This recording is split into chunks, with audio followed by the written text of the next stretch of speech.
Sobat Empati, Hey, hai. ketemu lagi ya.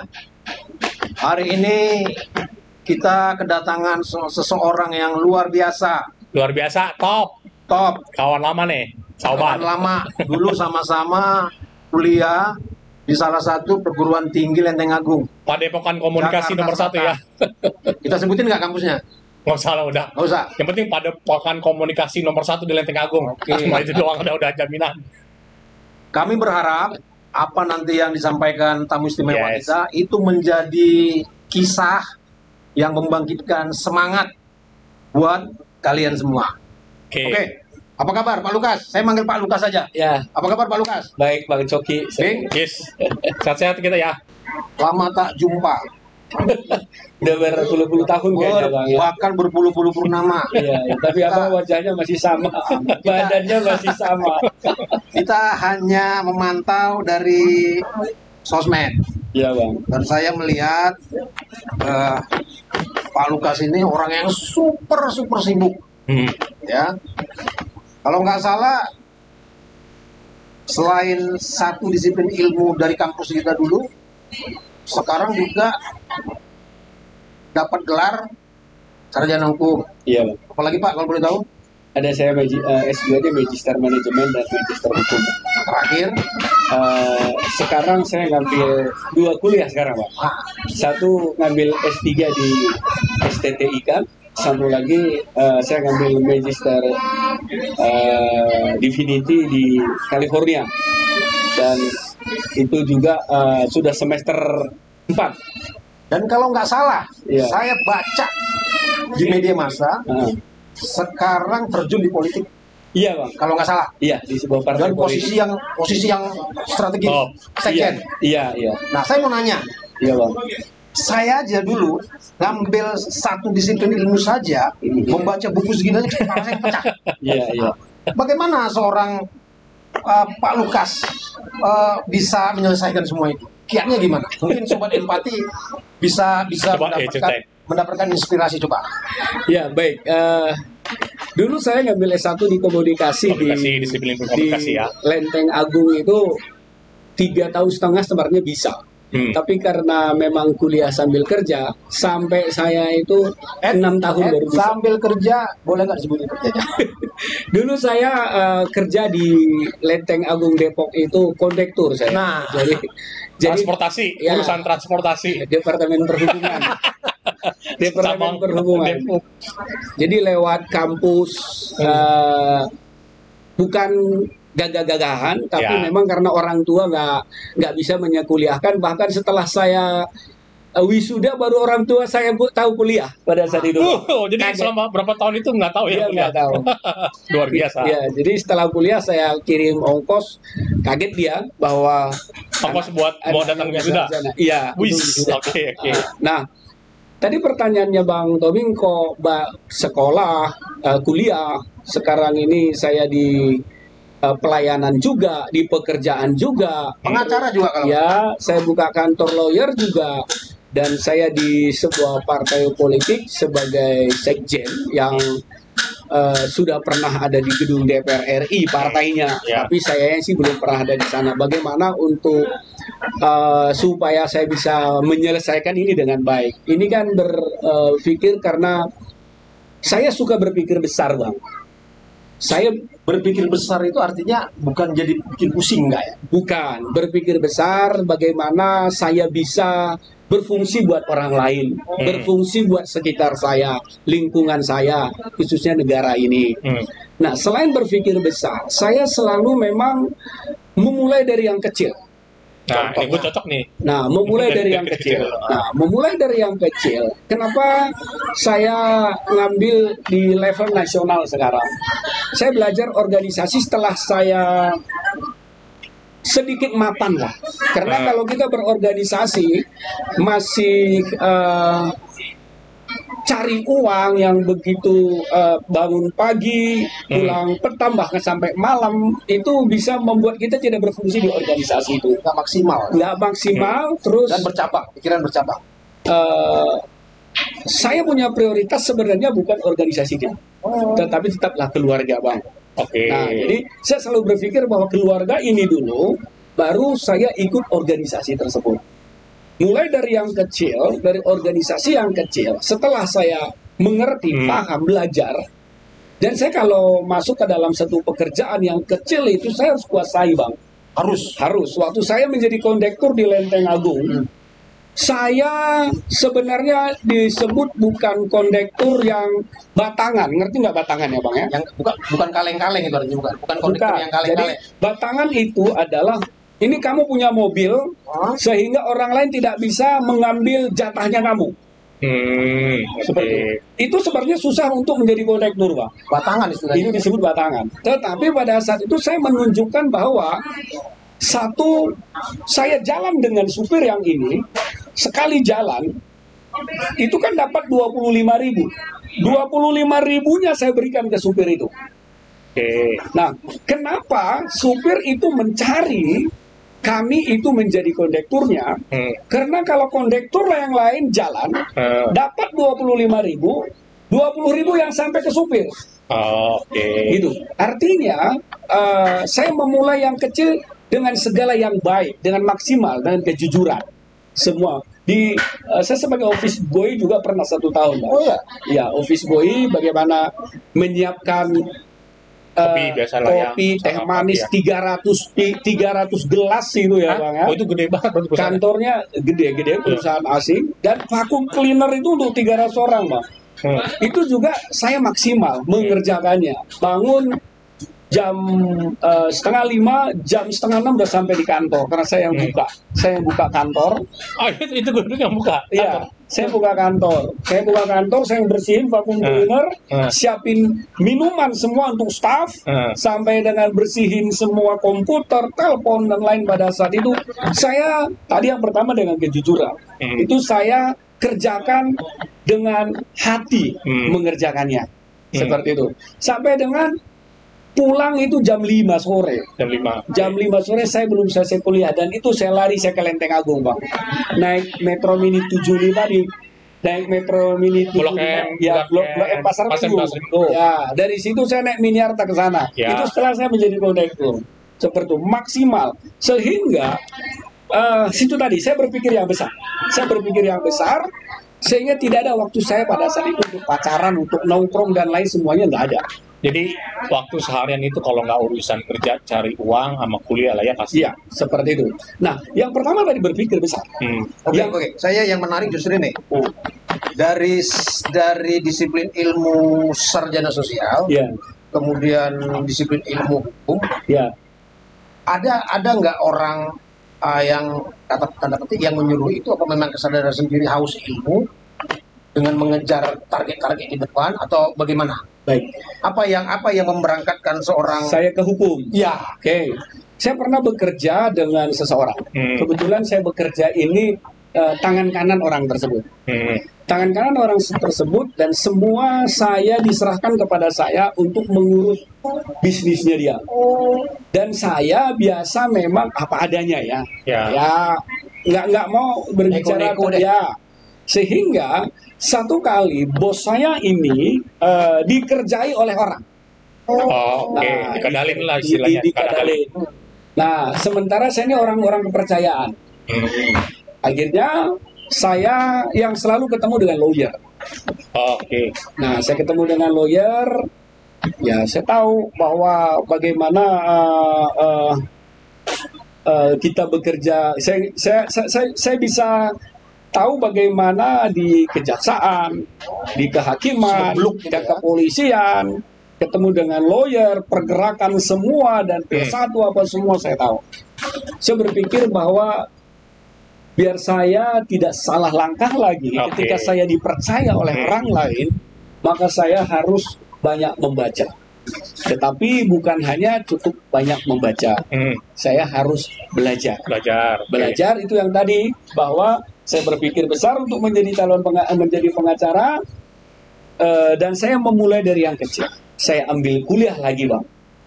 Saya ambil kuliah lagi, dan pada saat kuliah itu saya menyelesaikan S1, dan sampai sekarang puji Tuhan nggak ada lagi kasus yang menimpa kolega-koleganya yang dekat dengan saya, bosnya saya, ataupun saya pribadi. Karena seperti sekarang ini, segala sesuatu di negara, di bangsa kita ini ada berhubungannya dengan hukum. Jadi setelah kita mengerti hukum, Bang, sebenarnya kita takut untuk berbicara.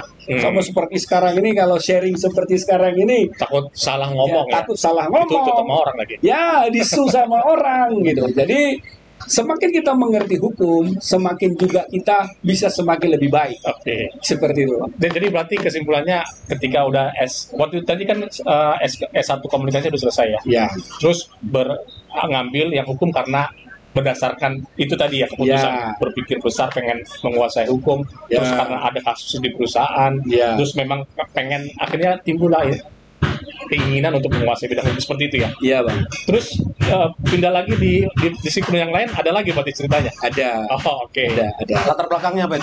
Yang kan berarti kan komunikasi, terus hukum, berikutnya manajemen. Magister manajemen saya ngambil di Tarumanegara. Nah, ini pasti ada ceritanya lagi nih. Ada nggak bocorannya buat dasarnya apa? Saya orang sosial. Oke. Saya orang hukum. Biasa, Bang, kita pengen jadi bos kan? Untuk jadi bos. Saya tuh di koran-koran, di media-media, saya suka membaca laporan keuangan, prospektus, tapi saya nggak ngerti, Bang Coki.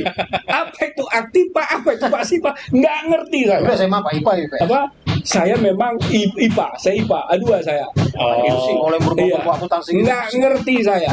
Gitu, seperti itu. Jadi akhirnya saya belajar manajemen keuangan di kampus ekonomi. Ya, sekarang setelah itu, kalau saya membuka perusahaan, saya sudah tahu apa yang harus saya kerjakan, apa yang harus saya lakukan. Visibility studinya bagaimana, dan lain-lain.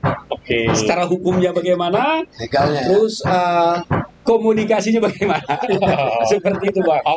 Berarti guru mesin ya. Tadi ada komunikasi ke hukum karena ada terkait dengan kepentingan perusahaan, terus saya pengen menguasai hukum, berdekatan dengan orang-orang yang terkait dengan itu, makanya saya menjebloskan diri di ilmu hukum. Kalau yang untuk yang masalah ekonomi atau manajemen ini, karena iyalah ya, saya kan pengen naik lebih level, membuka usaha, membisnis. Saya punya, gitu ya. Benar, saya punya bawahan S1 ekonomi, S1 akuntansi.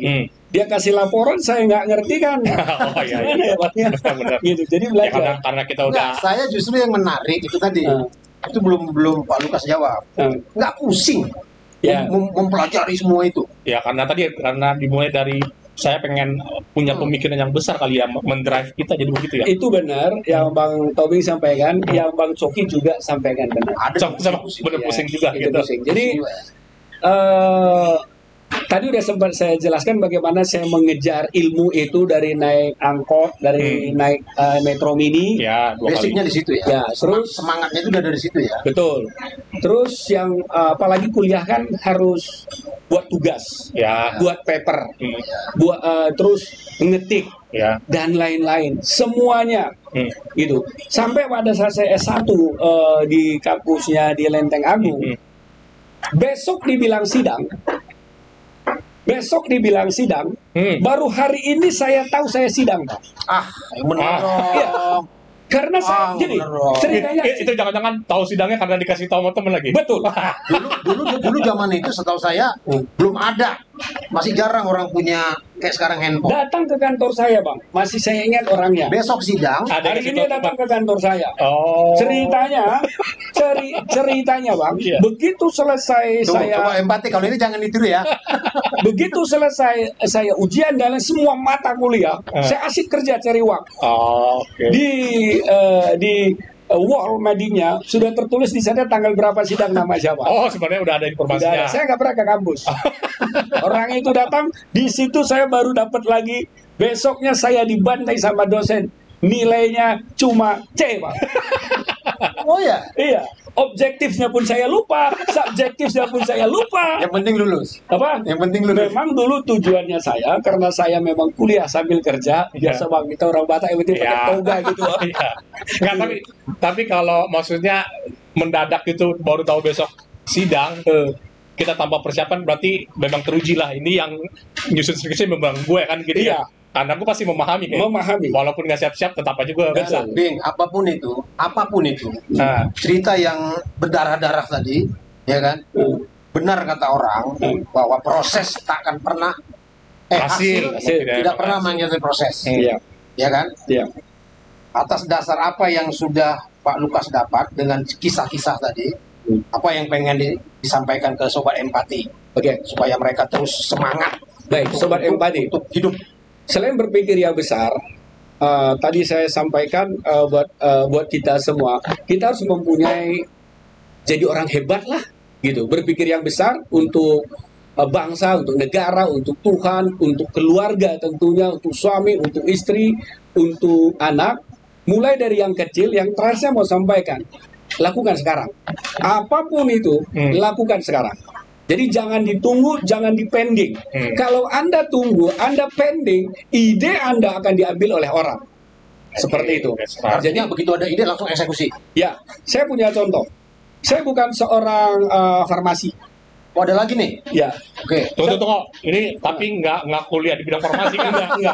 Gue mau gue jadi rendah diri masalahnya nih kalau semua diambil juga kuliahnya enggak. Enggak ya? Oke, belajar farmasi. Jadi itu tadi sobat empati, lakukan sekarang. Boleh berpikir yang besar. Coba tadi cerita apa sampai ke farmasi gimana tuh jadinya? Nih belajar juga nih pasti nih. Jadi ini teman saya bisnis saya itu tadi. Sudah bisnis ya. Ini sebenarnya di bidang farmasi. Terus saya pindah ke perusahaan farmasi juga. Itu perusahaan besar. Perusahaan besar, dan kebetulan saya di sana itu selain daripada saya bekerja di distribusinya, saya juga diberikan kesempatan untuk mengurus pabrik. Pabrik. Dan diberikan kesempatan untuk ketemu dengan apoteker yang profesional dan sudah sangat berumur. Nah, saya ditawarin sebenarnya. Ditawarin bahwa bagaimana kalau kamu membuat produk ini dan kamu jual. Membuat produk. Walaupun nggak ada background keilmuan farmasi. Seperti itu. Nah, itu akan baru. Enggak, dulu ceritanya sampai ke situ kan pasti ada ceritanya. Nah, terus saya menolak. Awalnya menolak. Kalau begitu, kalau manusia kan saya takut, Bang. Kalau begitu gimana? Saya nggak tahu, dapat blessing juga. Kok Bapak ini ngejar saya terus, mau ngajarin saya. Kalau gitu, bagaimana kalau untuk tumbuh-tumbuhan? Herbal ya. Enggak ya, tumbuh-tumbuhan. Pupuk organik cair. Nah, itu ditantangin suruh bikin produk yang dari tumbuhan. Karena manusia saya nggak mau. Saya mau dong, karena saya punya basic juga pertanian.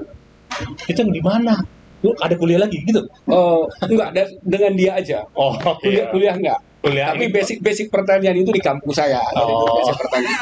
Akhirnya karena dia tahu saya pasti bisa menjual. Saya diajarin, Pak. Diajarin semuanya, beli bahan baku ini, kamu campur. Terus bagaimana cara mengukur airnya, pH-nya dan lain-lain. Saya nggak tahu bagaimana caranya bisa jadi. Dia ajarin juga. Kalau ini ukurannya berarti udah jadi. Saya seperti yang tadi, saya langsung lakukan, Mas. Enggak saya tunda langsung. Enggak tunda. Langsung. Itu saya buat itu pada saat itu masih di pot-pot kok yang saya buat. Penelitiannya. Untuk penelitiannya di pot-pot pupuk yang di dalam satu sumber yang dalam pot ya. Begitu berhasil, saya melihat berhasil, udah. Saya mainkan ilmu marketing saya jual. Dan menghasilkan. Tunggu, nggak dites dulu di kebun ladang orang nggak? Yang di rumah itu tadi, di rumah itu. Yang pot kan cuma segini. Intinya berhasil. Tunggu dulu, yakin dengan satu pot berhasil pasti mau di ladang kayak mana pun pasti berhasil. Orang udah dijual. Tunggu. Nggak ada lagi nih, ada jalannya. Saya tetap pakai, saya tetap jual. Caranya saya berikan gratis dulu ke orang. Orang pakai, dia bilang berhasil, saya beli. Begitu dia beli strategi ya. Baru saya urus izin. Itu sekalian kayak kita ngelempar ngetes orang ya. Kalau orang cocok pasti dia cari kita. Cari kita. Model begitu ya. Ya, tapi berikan gratis dulu. Yes. Boleh juga nih. Seperti idenya. Setelah itu baru udah dapat uang kan. Justru banyak permintaan jadinya. Iya, dia dapat uang. Kembali ke farmasi tadi, didatengin lagi saya kembali. Udahlah, kalau kamu nggak punya basic farmasi, kamu kan bisa minta kamu gaji orang farmasi. Iya, keilmuannya apa intinya ya. Saya nggak mau nanti kalau orang bisa buat produknya kabur dia formulanya ya.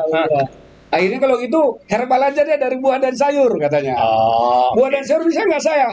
Bisa. Diajarin semuanya. Ini dari buah ini ada apa, ini apa, ini cara meramunya. Bang, saya kasih ke orang, ya bang, yang kasih ke orang, diabetesnya dia bilang turun. Semangat saya. Itu dari membuat coba-coba membuat satu produk herbal ya.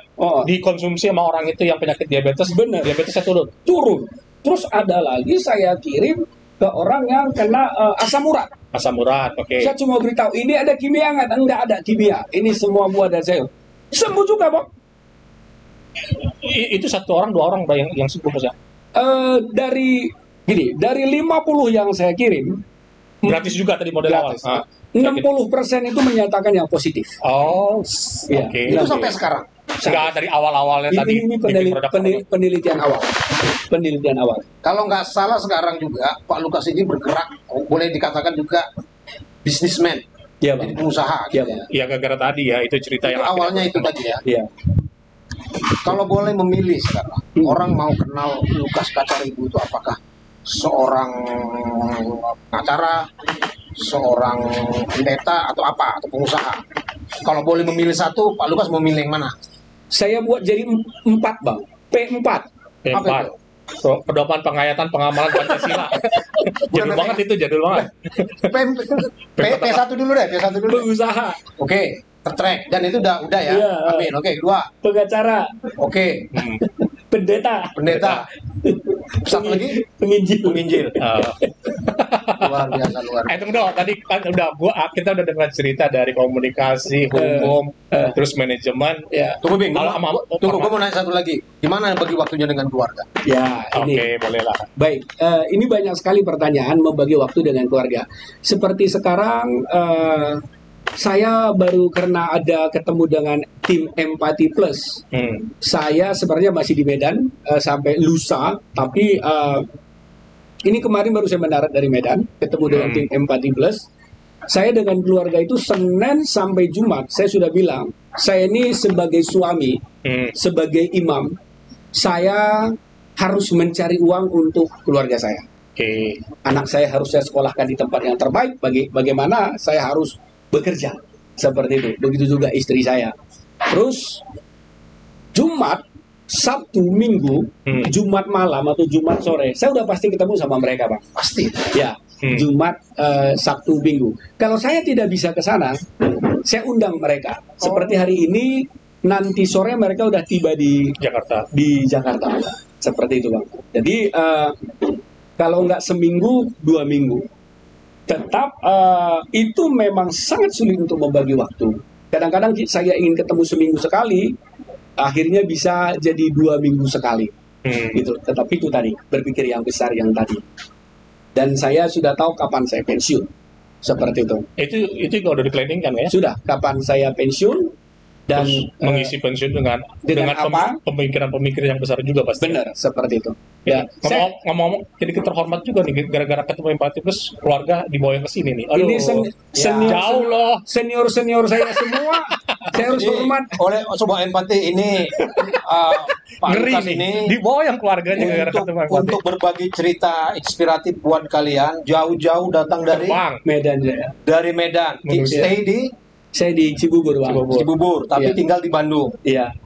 Untuk kalian berbagi kisah inspiratif ya. Berbagi kisah inspiratif. Iya. Seorang yang luar biasa, top. Saya jangankan 2 atau 3 disiplin ilmu, 1 aja dulu. Udah kepayahan. Waduh. Sebelum tutup ya, mungkin lo ada pernyataan. Kalau gue mau menutup pertanyaan dari sekian, kalau ditanya gitu ya, dari semua ilmu itu yang sudah dilewati sama Pak Lukas, memang itu benar-benar berhubungan dengan apa yang kita kerjakan gitu ya. Jadi iya semua memang sangat berhubungan gitu ya. Jadinya mau dikerjakan semuanya itu memang. Iya. Jadi yang komunikasi ini sangat membantu saya di bidang pengembangan bisnis saya di bidang marketing. Juga komunikasi ke marketingnya ya. Ya, juga saya berhubungan sosial dengan masyarakat. Juga ke pemerintahan dan lain-lain. Kalau hukum ini melindungi saya, menjaga saya, dan juga supaya tidak dikadalin ya. Benar. Di pelayanan juga perlu, karena kan banyak juga sekarang orang ingin bercerai. Oh, advokasi itu ada yang mungkin gratis, ada yang berbayar juga advokasi. Semua gratis, semua gratis. Oh, saya sampai sekarang kalau orang itu saya berikan gratis. Nggak ada yang saya minta bayar kalau memang saya memberikan advokasi kepada mereka. Seperti itu. Terus untuk perusahaan itu di bidang manajemen, hukum dan komunikasi ini sangat cocok sekali dari semuanya. Bahkan di pelayanan religius dan lain-lain, ilmu ketiga ini sangat cocok. Jadi kalau orang bilang sebenarnya banyak orang ilmu nggak ada hubungannya dengan pekerjaan, tapi Pak Lukas langsung menyatakan memang semua ilmu yang kita pelajari pasti terkait dengan apa yang akan kita kerjakan gitu ya, termasuk merealisasikan mimpi-mimpi besar itu tadi ya. Betul. Kalau gue jadi pengen kuliah lagi. Oke, satu pertanyaan lagi Pak Lukas. Itu kan saya udah tuh. Satu pertanyaan lagi. Ambil S3 Bang. Satu pertanyaan lagi. Ya, Bang. Tadi semua ada backgroundnya, ada kisahnya. Ada kisahnya. Oke, sekarang kenapa sih mau capek-capek lagi membagi waktu, membagi pikiran ke politik itu loh? Nah, iya nih. Coba itu backgroundnya gimana? Ini hal yang terakhir kayaknya ya, yang dimasuki ya. Posisi strategis loh. Sekjen. Iya. Oke, gimana? Mungkin latar belakangnya gimana? Latar belakangnya saya melihat negara kita ya, bangsa ini beberapa tahun yang lalu sebenarnya tercabik-cabik dengan intoleransi. Terus sementara instrumen daripada negara kita untuk kita bisa merubah negara memang banyak. Ada ormas, ada juga kita membuat yayasan, pendidikan, tetapi yang paling bisa nendang itu lewat partai politik. Ya, memang itu kendaraannya untuk merubah. Walaupun banyak orang yang pro kontra, saya sebagai orang yang di bidang keagamaan juga, saya masuk ke partai politik.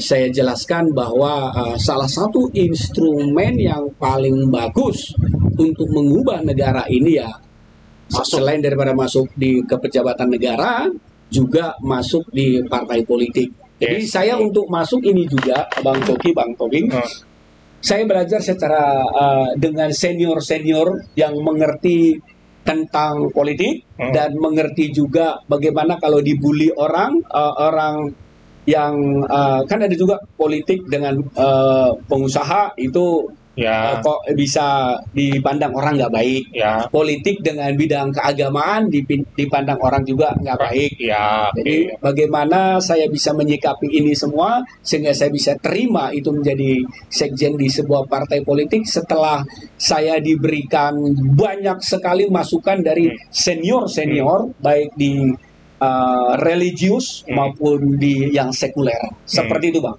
Jadi tunggu dulu, politik itu berarti tetap dari pemikiran yang besar, pengen ikut membantu merubah keadaan yang ada di pemerintahan ya. Dan merasa bahwa kendaraan yang paling tepat adalah politik ya. Iya, seperti itu.